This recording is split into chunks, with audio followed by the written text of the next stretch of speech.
يلا بينا كل البنات الحلوين الأمارات الصغيرين والشباب المبتدئين اللي نفسهم يعملوا القهوة ومش عارفين يعملوها. هنعملها بطريقة سهلة جدا، مش هتاخد منكم حاجة وهتشربوا أحلى قهوة وتدعوا اللولة ساعتها. هتعايري أو هتعاير في الفنجان بتاعك. ادي الفنجان،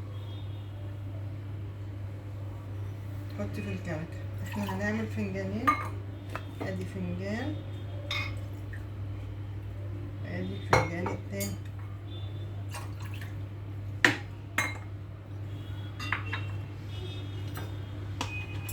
احنا هنعمل القهوة بتاعتنا مظبوطة، مش هنعملها زيادة ومش هنعملها سادة.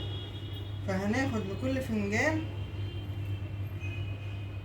نص معلقة، ادي نص، ادي النص التاني. مش هنقلب. وهناخد لكل فنجان معلقة بن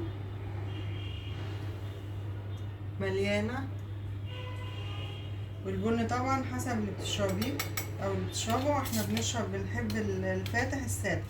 حطينا معلقة الاول فنجان، وادي المعلقة التانية.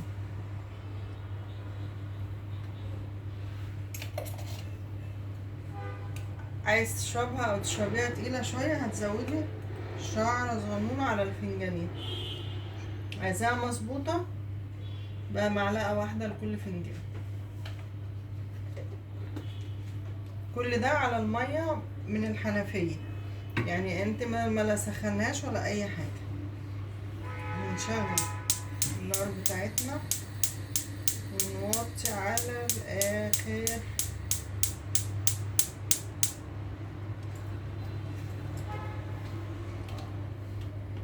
القهوة التركي الاتراك ما بيقلبوهاش، بيسيبوها هي مع بعضها بتروح في بعضها ببعضها، وهنشرب احلى.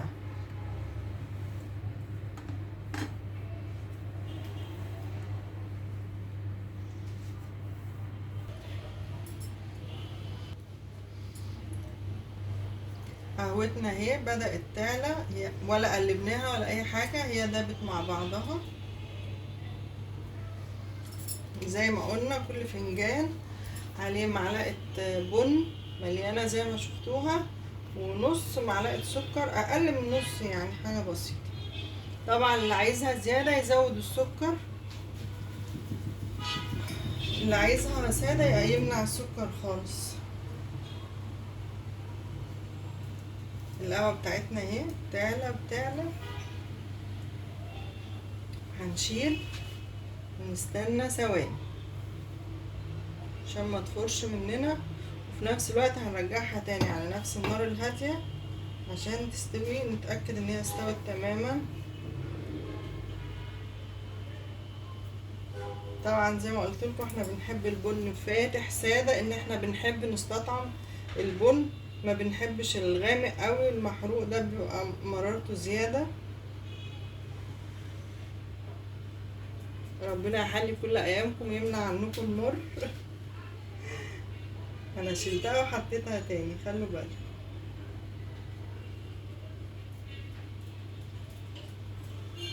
كده قهوتنا اهي. هنحط،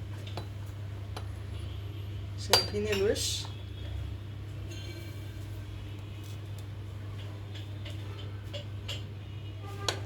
هرجع بيها تاني على النار الهادية.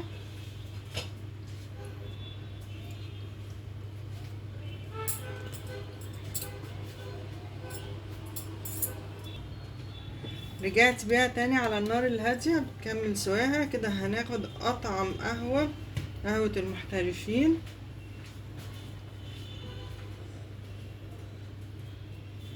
ولا قلبنا ولا تعبنا، وخدنا قهوة لذيذة وجميلة. ادي الوش التاني.